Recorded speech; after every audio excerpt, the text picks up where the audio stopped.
the unknown. So get inside your soul and dig a little deeper. Unlock the unknown. Discovering the truth will make you feel freer. Like a raging bull gives pain. Mysteries are hurricanes. The truth you seek is unknown. Unlock the unknown. I won't accept it what the skeptics even have to say. They disconnected, redirected, and it's so cliche. So much evidence is building up in opposition. So many elements control the answer to this question. From the page of myth to actuality, to unlock the locked door, where's the magic key? Unlock the unknown. So deep inside your soul and dig a little deeper. Unlock the unknown. Discovering the truth will make you feel freer. Like a raging bull gives pain. These mysteries are hurricanes. The truth you seek is unbeknown. Unlock the unknown. You have 77 counties in Oklahoma, because reports in them, and 66 counties. Cheyenne Indians call it Maps of Vista, meaning giant monster. These are some of the best cast footprints that I've seen in a very, very long time. We're creating a river project. We basically focus our investigations on the North Indian River or central Oklahoma.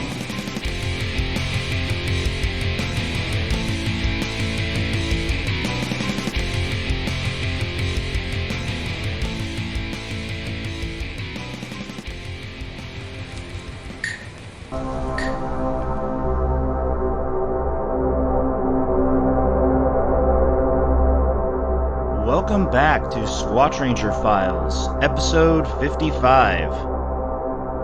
Hey guys, the show has expanded to the Anchor platform, and we are very excited to be here. Anchor helps the show reach Apple Podcasts, Google Podcasts, Spotify, and many more. We hope to grow our audience and are able to continue to bring you the latest Bigfoot reports from around the country. The show has also been added to the Amazon Music app under the podcast section. We are also very excited to be a part of the Amazon community. If you are a new listener to the show, welcome. You are now an official Squatch Ranger. Your duties include: have an open mind, ask questions, trust but confirm, and always seek the truth. Thanks for joining the show. Okay, so today's episode is a little bit different. It's another interview with an eyewitness, and so I'm going to play that interview for you here in just a second. But first, just a few recent events that have been happening in the Bigfoot world. So we just recently had an Oklahoma City Library presentation for the Native Oklahoma Bigfoot Research Organization. The event was actually called Paranormal Fest, and we were invited to do our presentation. It went very well. We actually got a recruit who is interested in joining our organization, so that was great. It's always fun to do public outreach. Now, right now it's November 9th that I'm recording this segment of the show. Tomorrow, on November 10th, is another library presentation. It will be at Choctaw, the Choctaw Library in Oklahoma. NOBRO will be there. I will not be in attendance. I can't make that one, but I know my good friends Evans and Tom and Brian will hold down the fort and do just fine. So please, hopefully you went to that Choctaw presentation and you can get to know those guys and talk with them and network with them. That'd be great. Also, we just recently had the Honubby Bigfoot Festival and Conference down in Honubby, Oklahoma. And at the conference, we announced our NOBRO Investigator of the Year. Congratulations, Tom Crabtree. He is our NOBRO Investigator of the Year. I'm very proud of Tom. He is an awesome investigator. He's a great guy. He's a good dude. And he has some awesome thermal equipment that we love to use when we're out on our investigations. Alright, listener comments from a previous episode. This comes from Squatch Ranger Files, episode 54. This says, "Wow, Excellent new episode. Having the witness tell their encounters in their own words is very impactful. Great idea. Both reports were very impressive. Squatch Ranger Files just keeps getting better. Nice graphics too. Your daughter's drawing was delightful. Thanks for the NOBRO shout out. Great job. That comes from EB. Thank you, EB. It's always nice to hear your feedback. This is from CWL. They give 2 thumbs up emojis.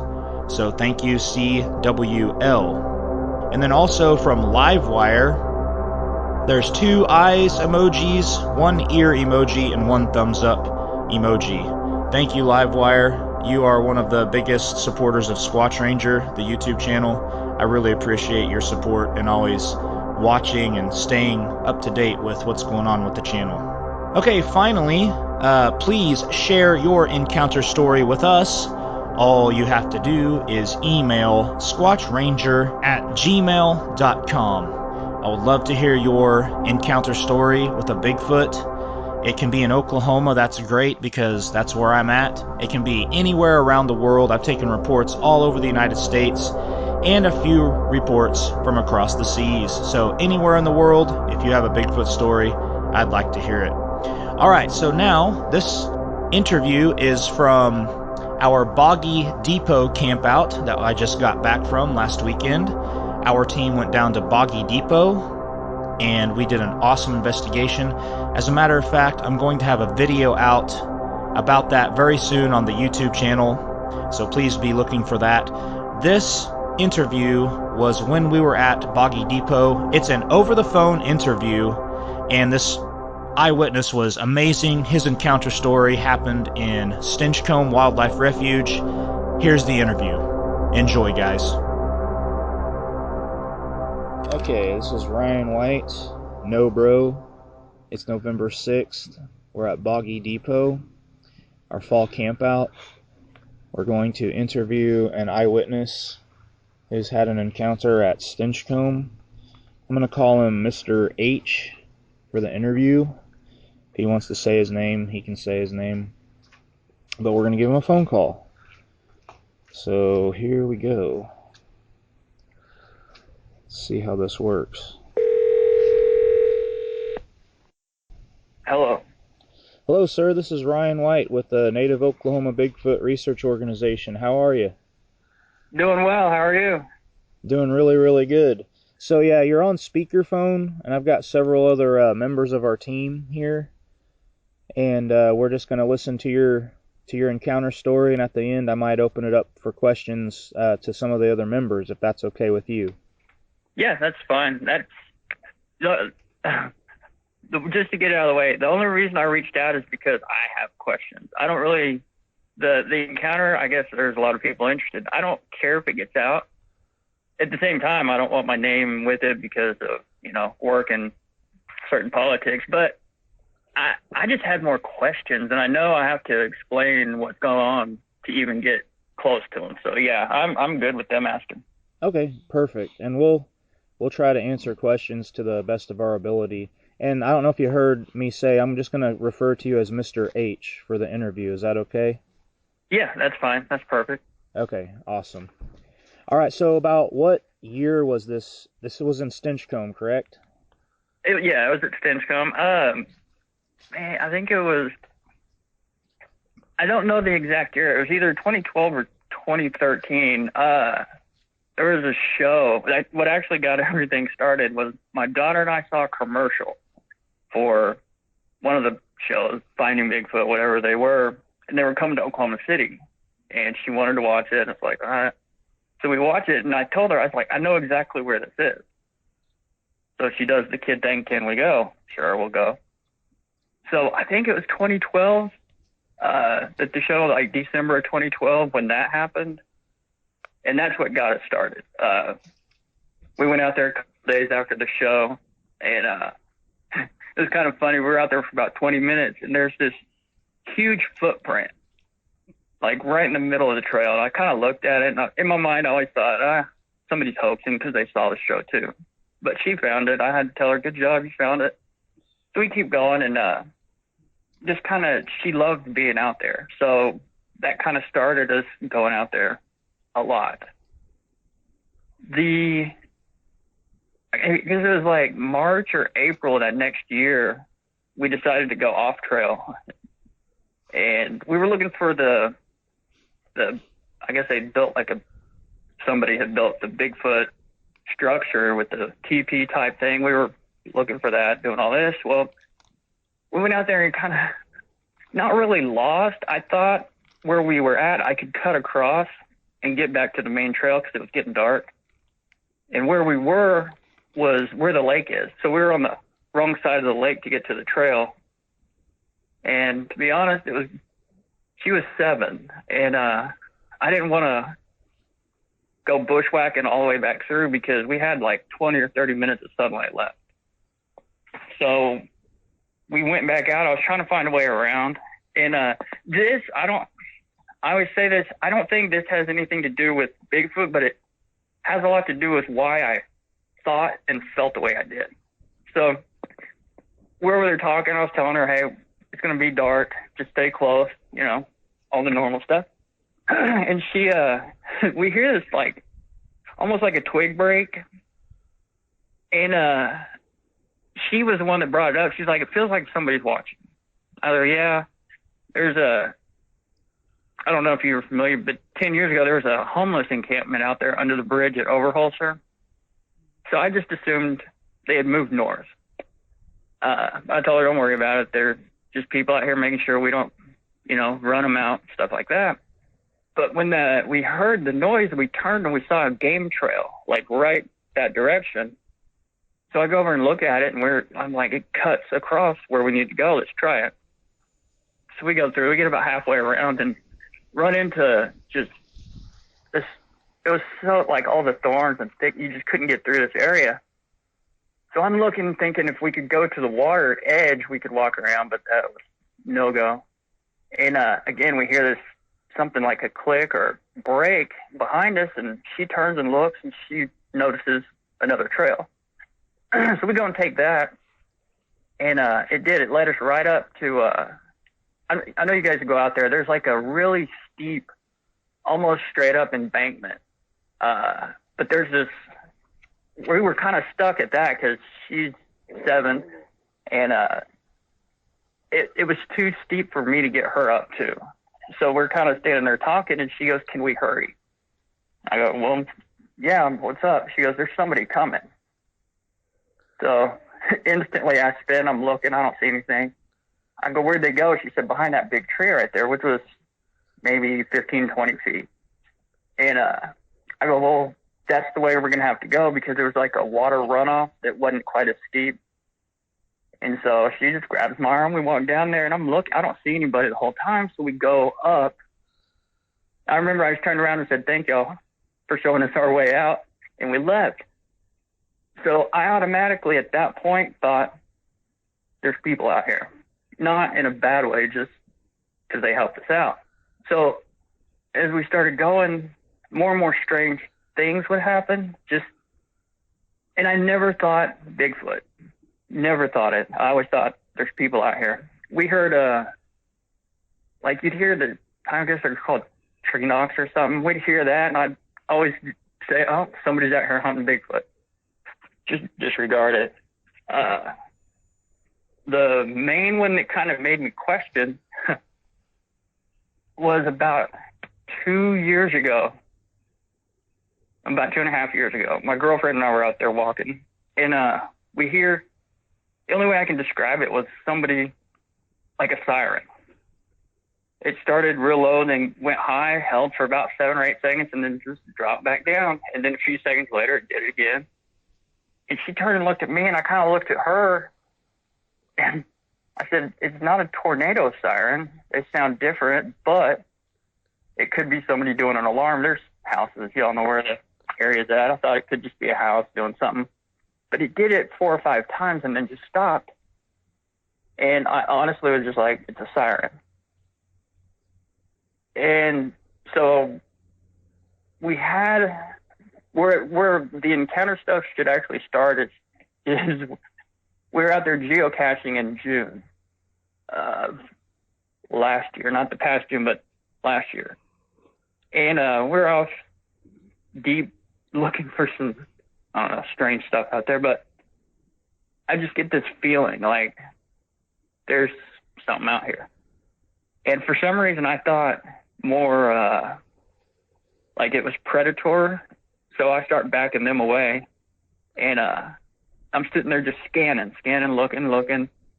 And I just got that feeling to turn and run. So I kind of take a few steps back trying to fight the feeling. But I don't see anything. It's just that weird feeling. And we kind of go back out and just sitting there thinking about, I'm like, what is out there that would do that? Like, there's only coyotes, I guess. Coyotes out there that are predatory, I guess. But nothing else made me feel it. So I kind of started thinking at that point, well, around that same time, I got into the missing 411 stuff and started listening to those videos and reading the comments, which you should never do on YouTube. And they start talking about all these weird, like the Fae, skinwalkers, stuff like that. So we kind of started joking when we were out there about, oh, don't walk under this, don't walk over that. And there was this arch, which come to find out now, it's a tree structure that I had no clue.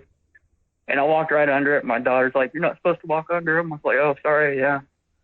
And so we start going, and I start looking around again. I had that feeling again. And that one was really bad because all three of us were out there, my girlfriend, my daughter, and me. And we felt like we were trapped. It was the weirdest thing to say because you're outside, but we just felt trapped.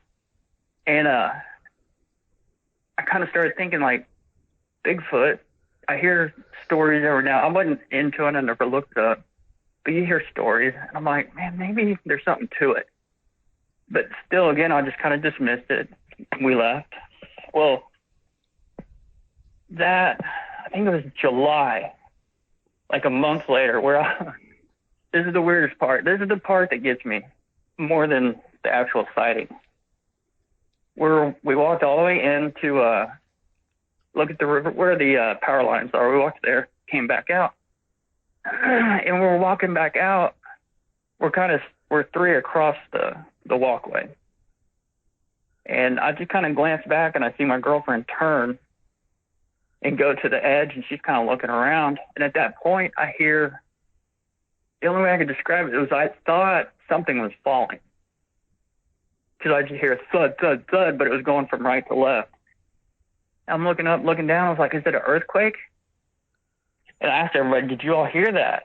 They're like, yeah. And you could feel it in the ground. And my daughter grabs my arm. She says, hey, what is that?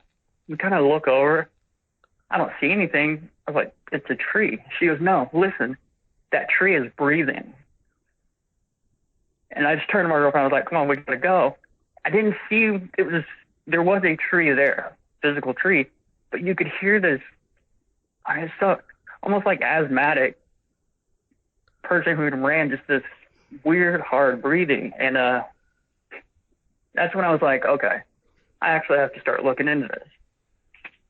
So I started kind of bouncing around, not real deep or anything, just kind of bouncing around. And this past December, I got new flashlights, and we were at the house. It was 9 o'clock at night, so it was, pitch dark in the winter. And I was wanting to test them. My girlfriend goes, let's go to Stinchcomb. I was like, yeah, good idea. So we load up and we go out there. I got out of the truck, and I immediately told her, I said, it doesn't feel right. She's like, yeah, well, let's just go test it. We'll see. So we were going back to that first building that makes a hard left before you go down to the power line. We were going to there and just coming back. And we weren't 200 yards in. I told her, I said, no, something's not right. She goes, well, let's just keep going and we'll see. So we end up going in. We passed the little pond area that's on the left, and we're getting deeper. And there was just I stopped and grabbed her. Like, no, we're going back. And she goes, yeah, I think so. And we turned, and I told her, I said, there's something over there. But I was thinking somebody. And so the whole time we're walking, the flashlight I have lights up maybe it lit up the whole trail plus about 20 feet on each side. So every time my arm swings back, I'm looking. I kept telling her to pay attention to behind us. And she's doing the same thing, and we're walking while I'm scanning the tree line. And this, I don't know what this was, but we both saw it. I scanned the tree line, and I saw something, and I stopped and put the flashlight right back on it. Technically, the flashlight never left. It's just the bright spot went past it, and I moved it back. And I turned and looked at her. She's staring right at it. I said, did you see that? She goes, yeah. Or I said, what, did you see something? She goes, the face? I was like, yeah, the face. But it was gone. And like I said, every time we're out there, I always think human. I was like, well, we need to get going. And don't know where they went, so we just start walking again. And we're not too far from the front. And we start hearing, I guess everybody calls it, they're paralleling us. And you just hear these steps. They're keeping pace with us, but each step was slower. Where we would take 2 or 3, it was just like step, step, step. And I told her, I said, she mentioned it, and I was like, yeah, it's been following us, but I'm not worried about this right here. I'm worried about this behind us. And I know that's kind of weird. I just figured whatever was beside us was animal. It didn't, even though it was walking on 2 feet, I just didn't think anything. I just remember seeing the guy, and I'm like, paying attention behind us. Don't worry about this. Pay attention to that. So we're probably quarter mile. We're at the stretch where the river is there, and it still has the trail. Kind of the start of that area. I can't explain it, but we hear. I mean, the only way to explain it, we hear a tree get pushed over, and I spun the flashlight up and I looked. This is a big tree, and it's maybe 20, 25 feet off the edge or off the trail. And you just hear it falling. You could hear it cracking, popping, all the roots type coming up. And then we hear it hit, but then after it landed, I heard it hit the water. And it's kind of, I said, did that just land in the water? She's like, yeah. I said, we're a little too far away from the water for that. We're about 90, 100 feet, but the tree was maybe only 60 foot from what I saw. It could have been taller. But she's like, what was it? I said, oh, and I didn't want to scare her. I was like, I was probably just deer knocked into a dead tree. Because remember, we're being followed. She's like, yeah. But I was like, it's time to go. So we sped up and left. And that's what got me looking at videos, trying to do a little bit of research. And we go out there probably 2 or 3 times a week. And we always have something happen that would stick out, whether it be a growl, hey, come here, or like just random noises that we're like, heard a monkey out there one time, and the comment was, what kind of monkey sounding bird is that? Like nothing was clicking like you guys would think. And the owls, they don't sound quite right sometimes, so we just call them the drunk owl. I didn't know any of this stuff until I started looking into it. I'm like, hey, you remember this? Yeah. Well, the siren noise we heard, I was watching a video, I don't know who it was, but it said something about the Ohio howler or Ohio howl. And I heard it. I'm like, that's exactly what we heard. So I ran downstairs. I was like, hey, do you remember that siren? Yeah. Listen. She listened to it. She goes, that's the same siren. I said, well, it's not a siren, apparently. What is it? I said, well, I showed her the video. She's like, no, it's a siren. I said, listen, it's the same thing. And that's when she started going, okay, maybe. And we go through all this, and I'm speeding past. There's a lot of just randomness that would go on to get to the actual visual encounter. That one was just me and my daughter. We went out there to actually go, I think it was June 30th of this past year. And we were going out to, I'd learned about the tree structure stuff, and I remembered seeing them, so I was going to go take pictures of them. And we went off-road, and you guys know, you don't bushwhack out there in June, late spring, early summer. It's too overgrown. So we ended up going in a little ways, and we popped up on the trail. Well, on the trail, there was it was just like we popped down at the worst section. There was about 8 people. They're all leaving. And there was guys on four-wheelers, which I don't know why that always upsets me out there, but they're coming through. And I may have possibly popped off to one of the guys on the four-wheeler. And so I was upset. We start walking. And my daughter's like, I could tell she was something wasn't right. And it was just that feeling of we should just leave. Not scary or any of that. We were just mad. It was loud. It wasn't the peaceful walk we go out there for. So we keep walking a little ways, and we're just we're not even talking. We're just walking along, and all of a sudden, I ask her, it's like, what is that smell? And she goes, I don't smell it. I was like, you don't smell that? And she, oh my God, I don't know, what is that? And I was like, it's not, I'm looking for like the water, the stagnant water. There's nothing. And I couldn't put my finger on what it was, but it followed us for 5 minutes. Like, it was not going away. And we get back almost to that little structure, or that building where it makes the hard left. We were walking to that day, and this guy came through on a bicycle, and he was playing loud music, and he just comes flying through, and I'm like, why is it? It kept going. Why is it so loud? Like, it was upsetting. And we get maybe a couple hundred yards from that where it makes the hard left, and smell is still there, and we hear something come up from diagonal behind us. And you can just hear it running, just thud, thud, thud, thud, thud. And this whole area shook. And it was maybe a foot or two off the trail. And my daughter jumps, she screams. By this time, she's 17, and she's not an overreactor, but she screamed, ran around me. And I spin because I started thinking, well, I popped off to that guy earlier.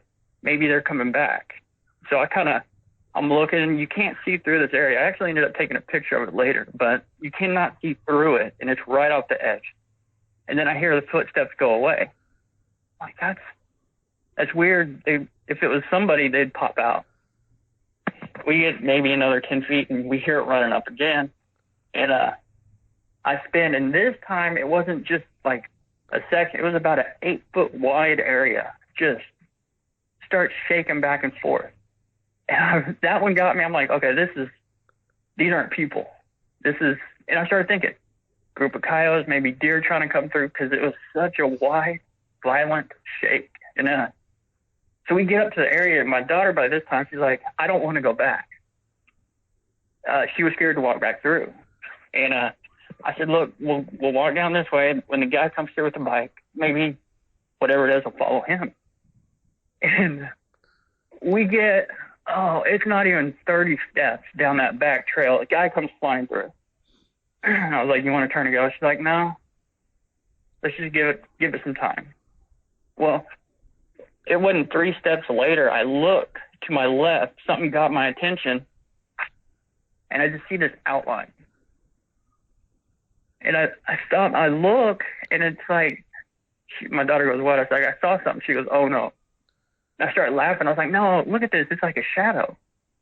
And she comes walking over, and I was like, you see where the head is right here and the shoulders? And her reaction told me what I was looking at was real.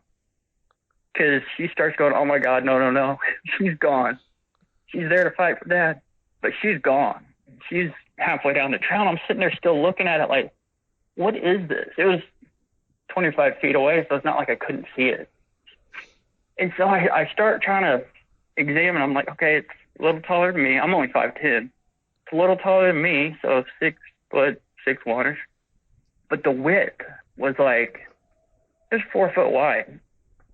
And I'm sitting there looking. I was like, okay, I see an arm. And it was the back of it was to me. And what got my attention was when I leaned in, I saw it breathing. And that's when I was like, okay, I'm done. But I saw it, like, it still sticks out in my head. I remember I looked down to see, like, legs, but there was brush in the way. And I don't know what these things are supposed to look like, but it had, I don't know, an athletic butt, so to speak, because it was huge. And I'm like, this is not real. So I finally catch back up to her, and I was like, don't worry, it was a shadow. I looked at it, it was a shadow, don't worry. So we go out, we come back through, and we go through the area. The smell's gone. I looked where the shadow was, it was gone. And you know what I'm referencing when I say the shadow. So we go, and I was like, I think we're good to go back. She goes, yeah. So we start walking, and we're sitting there talking, and it was that nervous talk, like just random stuff back and forth. And I remember I'm looking at that section where we had the shake, and I'm talking, and I hear her scream, and she's not emotional at all. And I hadn't heard that scream since she was a kid. I just remember I laughed because Dad of the Year, but I laughed. I'm like, what, did a wasp get you? And she turns and dives at me.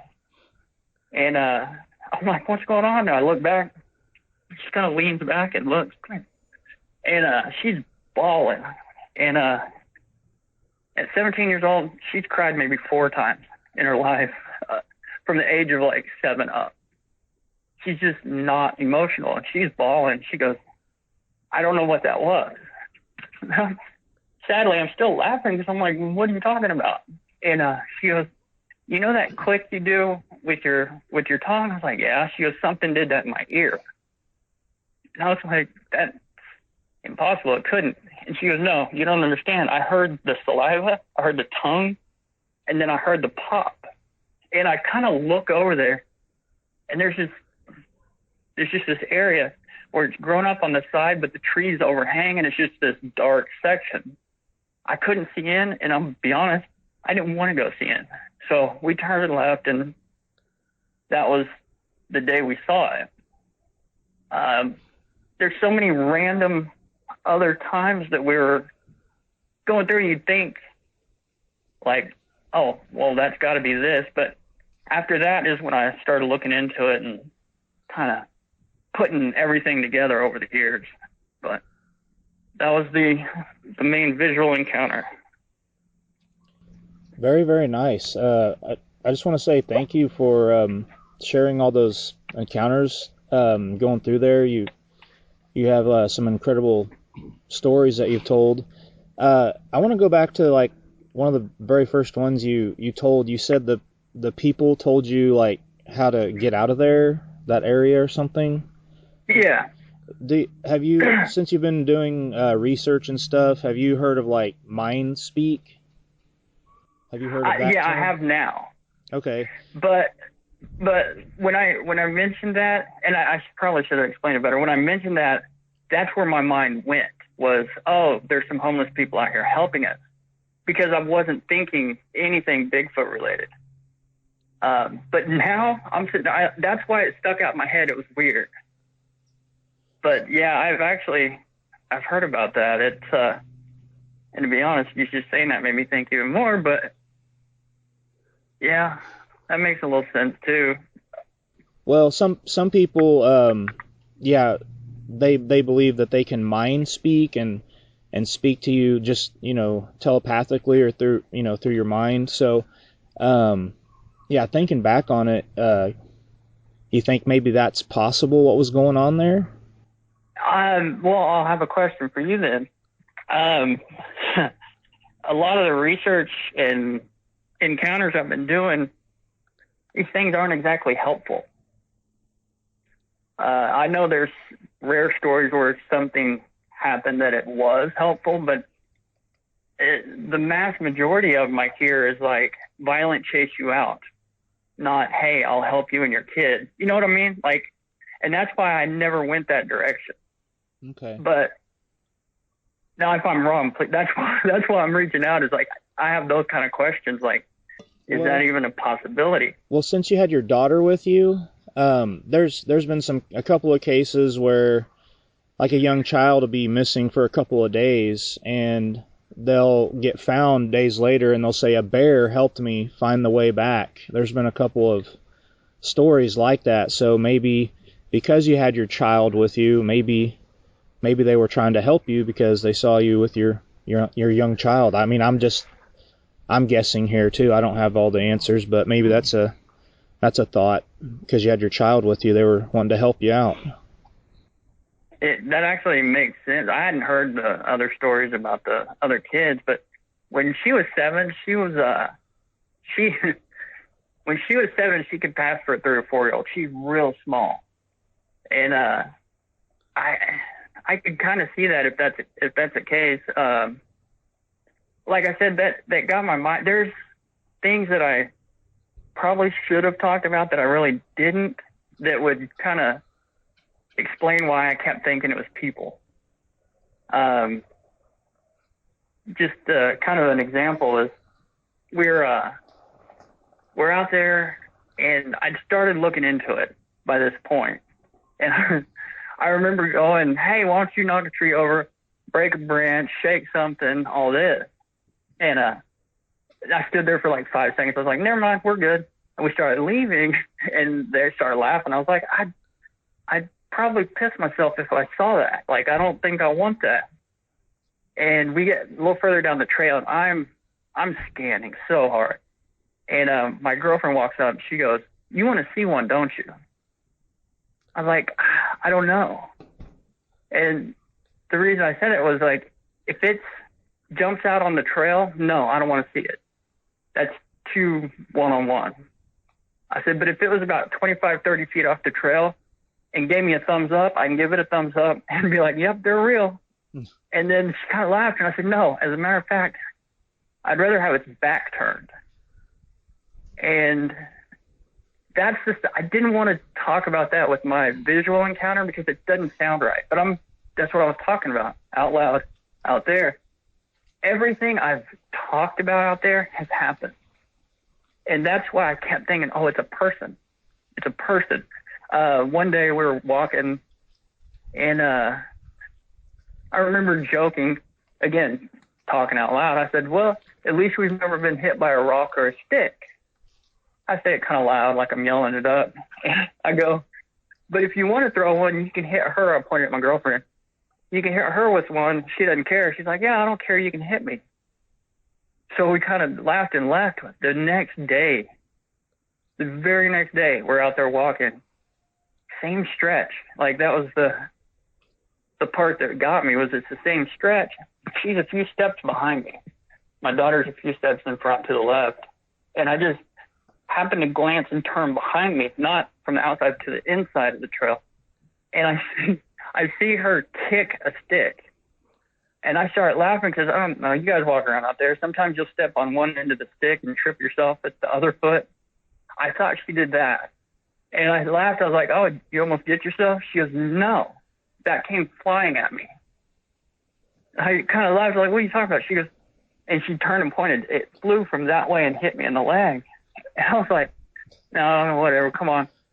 And she's, that just stuff like that happened. That's why I kept thinking, oh, there's people listening. You know, they're listening to what we're saying. They're doing it. And that's what actually got me to break a limb, push a tree, do all that. But when I look back, everything I've said out loud has happened. And that's the part that I was telling you. It's not believable.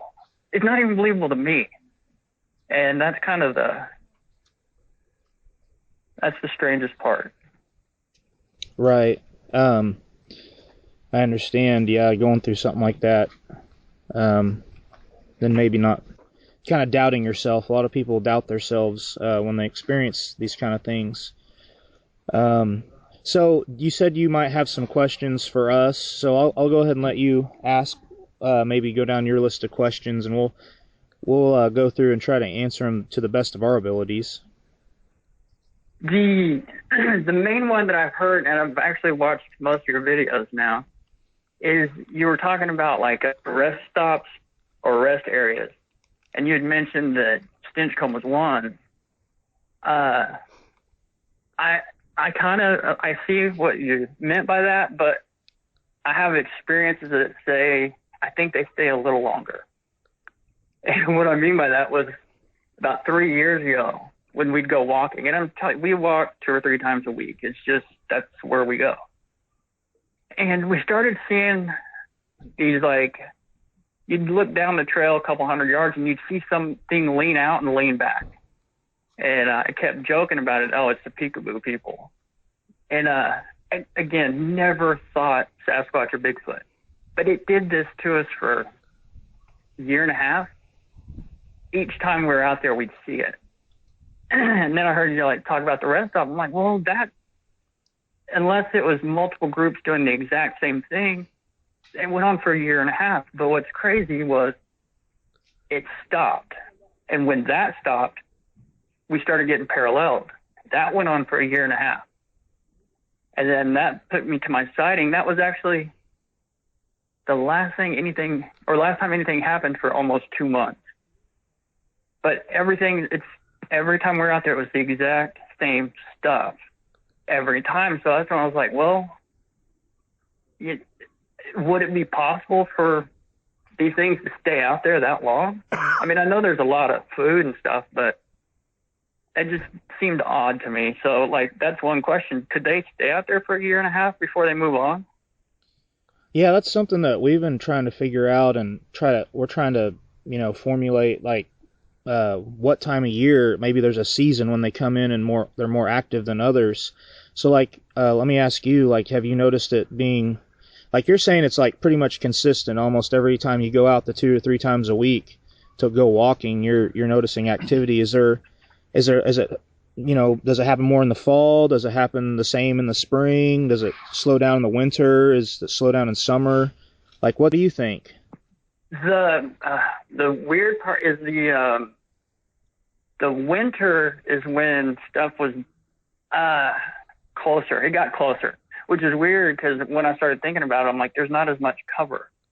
But stuff would start getting closer. Like, you just hear it walking closer, the tree pushed down, even though that was at night. It was fairly close, but it wasn't as prevalent. Like right now, I was out there a few days ago, and I turned around and left. That's the first time I've ever done that.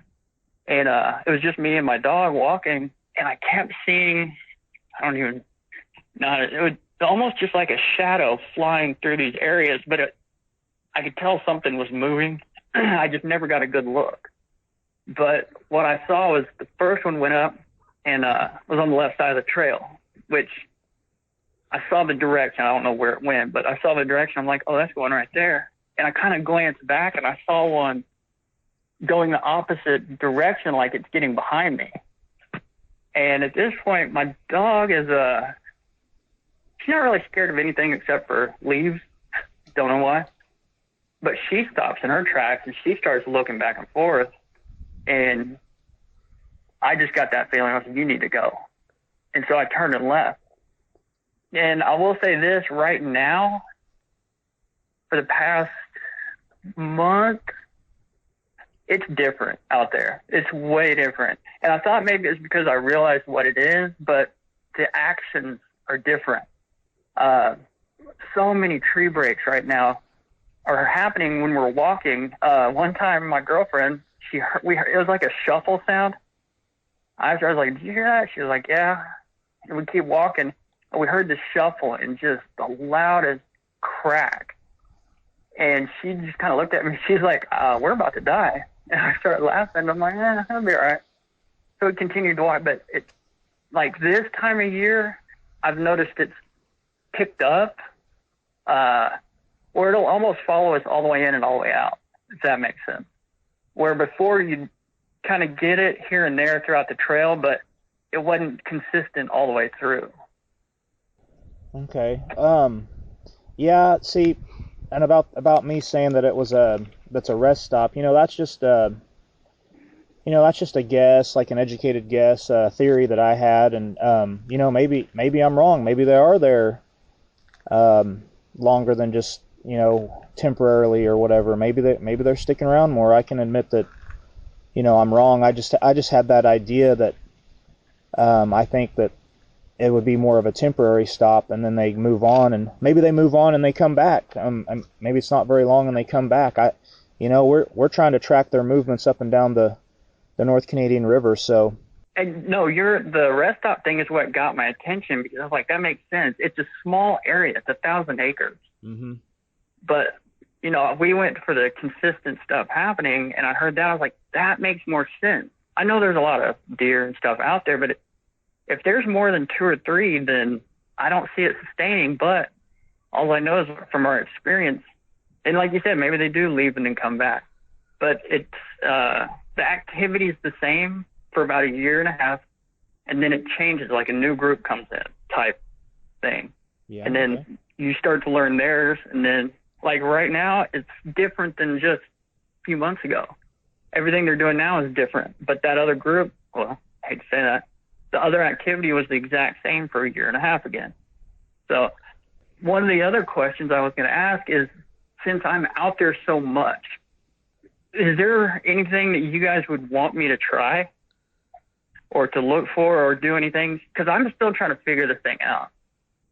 I'm starting to see different things. I'm starting to understand it, that a lot of what we heard before was probably this. But I don't know. I'm just curious, because I feel like it's from everything I'm hearing and reading, it seems like Stinchcomb's a little different, or maybe it's just me. I don't know. I think it definitely seems a little bit different. Maybe one thing you can try is a lot of people like to maybe put like a GoPro like facing behind them. So like as they're walking, they see well, that's going to record behind them. So maybe like your eyes can't always look behind yourself. So as you're walking, and maybe you referenced several times you felt like something was behind you in some of your stories. You have something recording behind you. I mean, there's something to try. Take an audio recorder with you, record the sounds you're hearing, the tree breaks. Maybe get a GoPro and just video while you're walking, video your whole hike. And as you were talking, in my head I was like, man, we got to invite this guy to one of our next hikes when we go out there, because you seem to be like I'm 100% down to go. I actually asked my girlfriend, because I was like, hey, they're out there a lot. If they ask, she goes, yeah, let's go. You guys sound like you're a magnet or something. What Well, about that's and that's the other thing. Like I said, I didn't really look into this stuff before, and you hear some wild stories.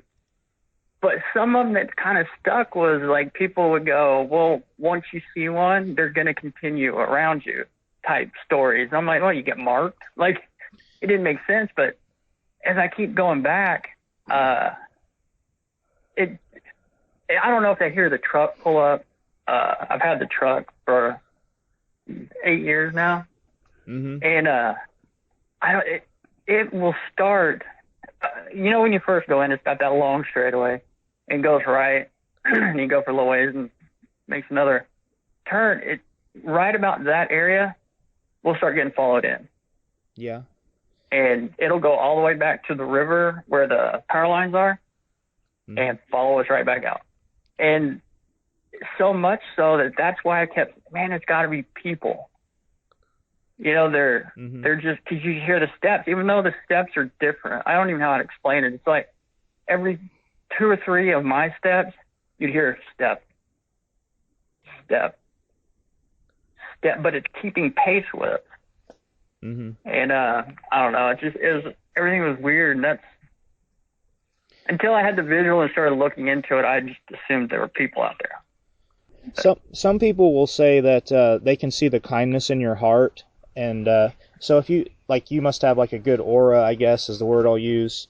and if they can see that, then they'll choose to appear to you, and they'll appear to you numerous times. That's what some people will tell you. Some people will say, yeah, they definitely can recognize your truck sound when you pull up, and they know it, and they can recognize your voices, and yeah, they'll follow you, and they're familiar with you, and they're comfortable around you. So you must have something going on that they feel comfortable with your presence. I'm gonna blame that on the girls. Oh yeah, they very well could be. The few times I've been out there on my own, I've left. It wasn't right. Okay. So I'm gonna say it likes the kids. It's if I'm being honest, I've only been out there a handful of times in the morning. But the main one, I went out there once. These are the two recent times. I went out there with my girlfriend once. Sun had just come up, and we're at that very front area. We just went around the gate, past the memorial stone that they have for Miss Stinchcomb, and we're walking through there, and we heard somebody cough. That's the only way it sounded. It was just like, oh. And I remember I turned and glanced, and my girlfriend made the joke about you might want to take some medicine for that. And we kind of laughed, and we're walking, and it kept following us. Well, as you guys know, when you get down there a little ways, you can go left and then go to that big area where the tree's about to fall in off the little cliff area into the river. So when we got to that, I ran in because it was following us that close. And when I ran in, I'm looking the direction it should be, and I didn't see anything, but I heard the only way I can explain it was like it's almost like somebody got hit in the stomach, kind of just like a, but knocked the air out, and then like a stomp. And I'm looking because I assumed it was a deer. I thought maybe I scared it. You know how they'll stomp the ground, and they'll not the weird noise that they make, but they'll do that blowout sound. I'm like, it's got to be a deer, but I don't see that either. And we went back out, and the other morning I went out with my daughter. Similar stuff. We got, the only thing I'd say, we got grunted at a few times. And that was closer to the front, though, than normally anything happens. I hate to admit this. I always went out at the same time of day, not the same hour of day, but the same time of day, which would be about, when we get there, we walk in, walk out. And I always planned it to where we're walking out at twilight. I just always had that in my head, like, stuff happens this time of day. So it wouldn't matter if it's winter. We're walking out at 5:30 or 5:45 and it's just almost dark. But in the summer, we're walking out at 9:30 and it's the same time of day. Does that make sense? Yes. And that's when so many things happen at that time when we're out there. I'll go out there in the midpoint of the day and not really notice anything. But again, like I said, though, I'm out there. I always went out in the evenings. That's just kind of what we do. Okay, this is a question from Brian's of Red Dirt Cryptids. He wants to know, do your girls have colored hair? Yeah, they're my girlfriend's Hispanic, so she's got dark brown hair. And my daughter used to be a blonde when she was born, but her hair has gradually gone to it's a lighter brown, but it's brown now. My daughter's had I'll just say natural streaks in it because her blonde still shows to this day in spots, but they're both just brown-haired girls. So Brian's saying he feels that you should be careful when you go out, because, and definitely don't ever let the girls go out alone. So he just wants you to be cautious and careful when you're going out. Have your girls ever gone out by themselves? Funny you say that. One time. Okay. And it was the only time. They said when they were going in, there was actually a group. It wasn't just the two together. My girlfriend's, I guess, niece and nephew were with them. So they had a little group going in, but she told me that they didn't even get halfway back and turned and came back out because it just had the what they were hearing was like loud footsteps, just almost like it was over dramatically stomping the ground, and they would hear like stuff break, and she's like, no, we're not dealing with this, and she left. And I always thought in my head, I was like, maybe you just overreacted because you were scared. But she goes, no, it was different. And that was the only time they've ever done it. She told me she's not going out there again without me. Okay, but I think what you asked me was to describe the shaking part of like the side of the trail in more detail. Is that what you were asking? Correct, yes. Okay. The only way I can explain, I can send a picture when we're done here to show you the area. Okay. It was about a 5 foot, I'm 5'10", it was a little shorter than me section, but it was, there was ivy, all kinds of stuff just like tangled up where you'd have to reach your fingers through and separate it to see through. Well, when we were hearing it, I ended up looking at a later time, and it was a steeper drop off, which I didn't know when it happened, but it's maybe drops like 8 or 9 foot right there. And what we were hearing was my daughter was actually to the closer side of it. She was walking on my left, and we were going north, and we hear it running up. And when I say hear it, when it came towards us, we could almost feel it, like in the ground. That's what I was getting at. But the very first one, it was like I thought somebody was going to try to come through, is what clicked in my head. But it was this section, maybe a foot wide, where it almost, I can't even describe. It was like something grabbed it. Like you could kind of see the weeds and brush kind of come in on the edges, and it started shaking. Well, the way it was shaking, it moved like a whole 4 foot section of it. And when I'm saying move it, it was going, a foot and a half to one side, all the way back to the other foot and a half, and just shook back and forth about 3 or 4 times, and then you just hear it walking away. So it was vibrating. And when it came up the second time, it was the same thing. We could hear it and almost feel it coming out, like it came at us quicker.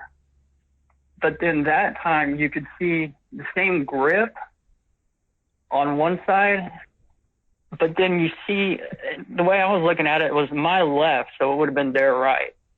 I see it grab, and then maybe I went back and tried to measure, it was about an 8 foot section. And then I see it grip the other side, and the entire area, not just the 8 foot, the entire area just started rocking back and forth. And it was a lot more violent than the first one. And I felt like it was trying to push us in. That's why we were debating on wanting to go back through, because it was coming up from like my left shoulder, behind my left shoulder, and doing it maybe 3 foot behind us. And the area is probably, say, about 20 yards of just this overgrown area. And that's about all I can explain it, because in my mind, I was still thinking someone's going to pop out.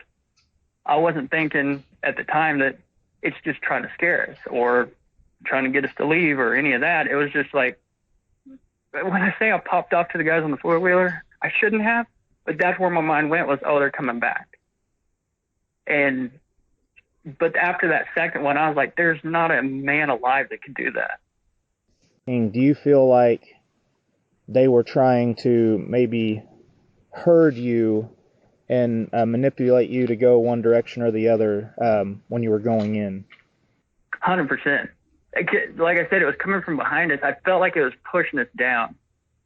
Because we were, like I said, that first building, I don't know what kind of building it is, but then it makes that hard left. Yeah. And if you go down all the way down, it goes back to the right, and the power lines are down there. It was that first building, not the back one, but that first one you come across, and it was like it was pushing us there. Coincidentally, it was a few minutes later that we actually saw it sitting there. But yeah, I 100% felt like that's why we were so scared to come back through. In our mind, it was trying to get us out of there for some reason. Did you know that there's a BFRO sighting back there at that power line cut? Are you aware of that? I was not until recently. And I was actually going to ask, I think you guys as your group had a sighting out there.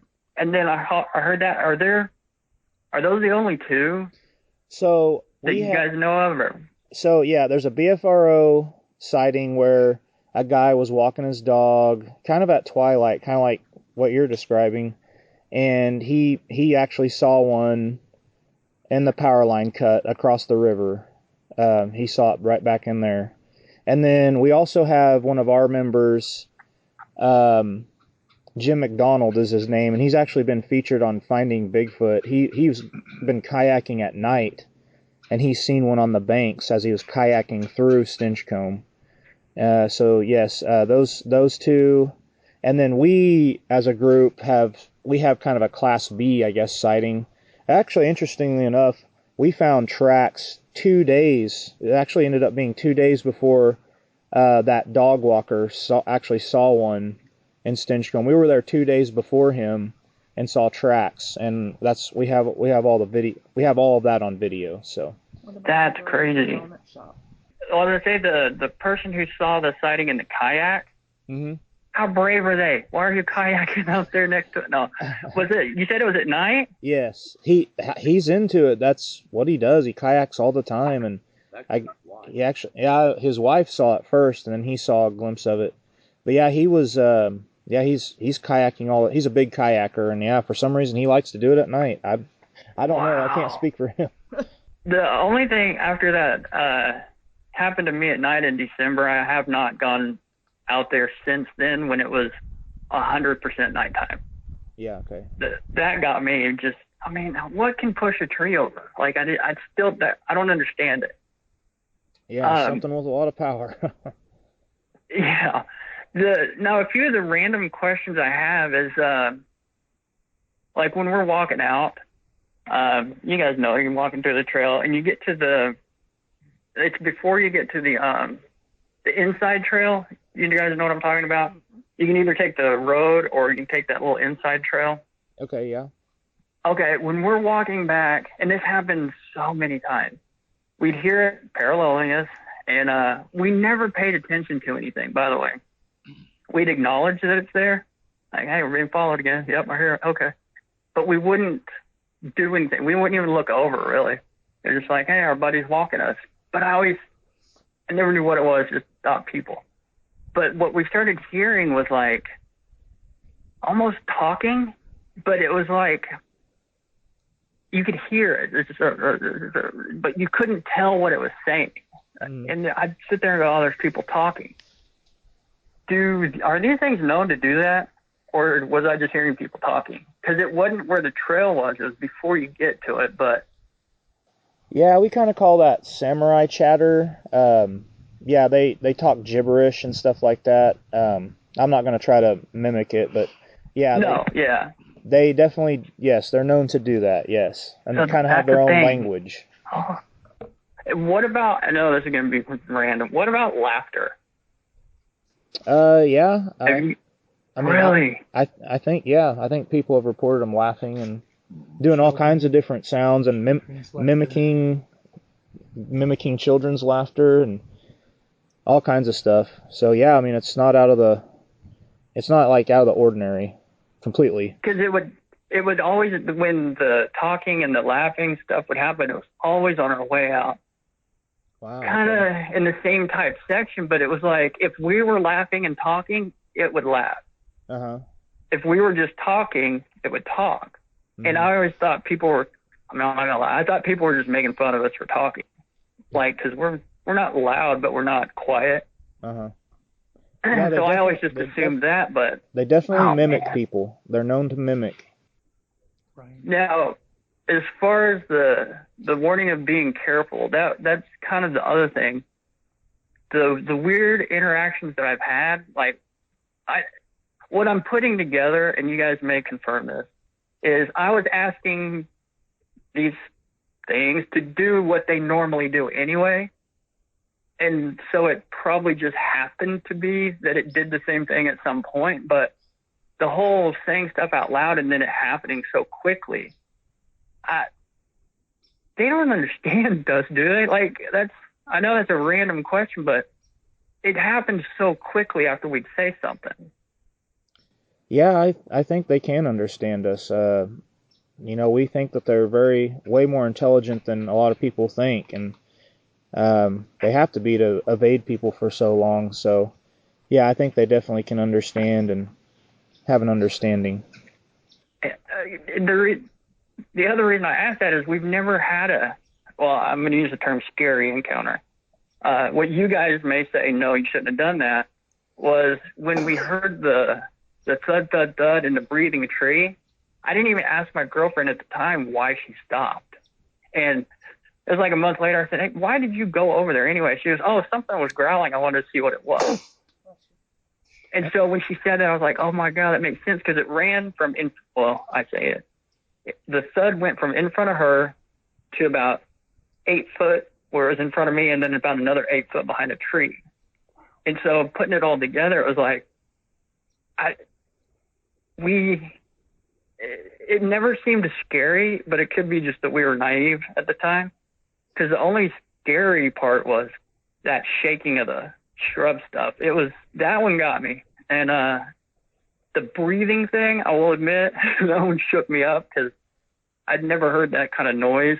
And we're talking 12 feet over, 15 feet over. It was weird. So, like, were we just being naive that we had never had a bad encounter until that?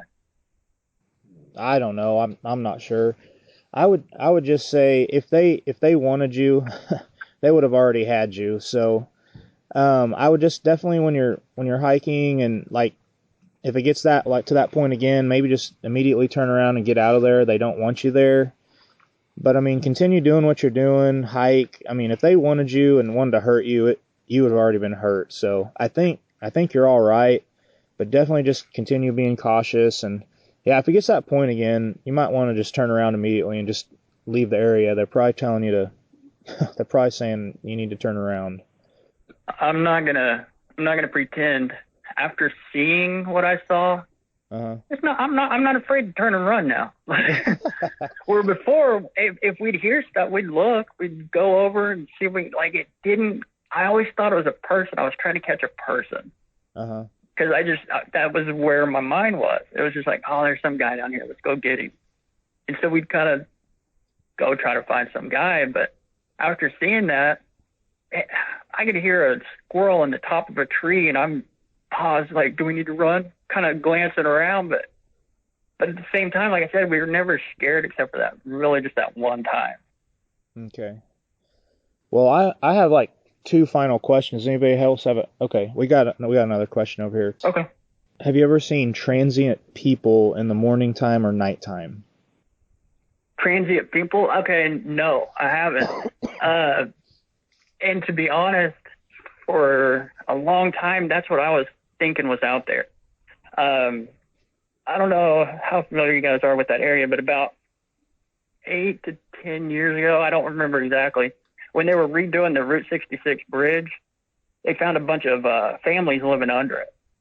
And so when I went out there, that's kind of where my mind was, oh, they've moved north into the park. So it was always an assumption. But no, I haven't seen any out there that I can say, oh, you are one. But most of the time it's just people walking just like we are. Okay, so I got just 2 final questions. So one of them is, do you think you could attempt to draw like the shadow that you saw, or the back of the shadow? Are you like a mediocre, average artist or above? What's lower than terrible? No, I did find something that when I showed my daughter, she's like, that's what it was. I can send a picture of that, because that'd be great. The only way I can detail what it looked like, even though I know this is going to sound weird, I still try to convince myself it wasn't, but it was a round-shaped head. When it came to, I don't even want to say, it didn't really have a neck, but when it came down to the shoulders, the hair off the head was longer than what was on the back area. So you kind of see it rolled up a little bit. And when I said 4 foot wide, I actually went out there and measured where it was, and it was between like 3'8", 4 foot. Wow. I could see the tricep on the right arm. That's when I said I leaned in, I could see it breathing is when I noticed that. And I was leaning in to see what it was, and that's when I saw it breathing. And like this kind of picture I saw detailed it perfectly. Like, it's maybe not to scale, but it's exactly what I saw. Did you see an ear? No, I did not. Well, Mr. H, you have been amazing. I really enjoyed speaking with you and hearing your encounters. And I'll try to keep you posted. If we have an event, like if we're going to go out on a hike, I'll try to give you a heads up and see if you're interested in going, and we'll go from there. Definitely, I'd be interested. I appreciate it. And thank y'all for answering the question. This has been the strangest time of my life. And that's with 2 kids. Yeah. But it's just been odd, and I've only, like, my daughter, my girlfriend, me, and now you guys and one of my friends are all I've talked to. Like, I don't want to tell you I have a picture, but I have a picture, and I've shown people, and I've said it as a joke, just to kind of tell you why I've shown it to a couple people. I was like, hey, I got proof of Bigfoot, and they start laughing. I show them this picture, and they're like, wait, what is that? What is a Bigfoot? And I kind of say it jokingly, but they're like, what? No, what is that? And I kind of laugh, and I put my phone back. Yeah. And I kind of want to show you all the picture, but in my mind, it's not anything. I think it's a weird shadow of some shrub area that just happened to be perfectly placed at that moment. Mm-hmm. But it's like, when I hear them laughing and basically not believing, then I don't really go into any detail. I just kind of... Right. And that's how not being able to talk about it's been weird. Yeah, I hear you. That's how a lot of witnesses are. I mean, there's so many more sightings than what we know about, and it's because people are a fear of getting ridiculed, and they don't want to get made fun of, and so they just don't speak about it, and they need someone. It's almost like we're therapists, our Bigfoot group, because we're a source you can come to and talk to, and we're not going to make fun of you. We're open ears, and we want to listen and know what you know and hear what you've experienced. So, if you ever need to talk again, let us know. Well, like you said, I mean, I get emotional when I go through it, and I know y'all heard it, but it's like, it's just so weird to explain it. Mm-hmm. And so, yeah, it's been pent up for a little while. That's how I made that comment on you, is I was hoping you'd reach out. Hey, I saw one 2.5 weeks ago or 2 weeks ago. I was wanting you to reach out. Yeah. That's why I put that in there. And it was like, I don't know who to reach out to, or I didn't at the time. And it was just like, hey, maybe they'll listen. Yeah, definitely. We're so happy that that you did reach out and you went that avenue. All right, well, thank you, Mr. H. I hope you have a good rest of your weekend, and thank you so much, and don't be a stranger. We'll keep in contact. All right, thank you all, too. I appreciate it.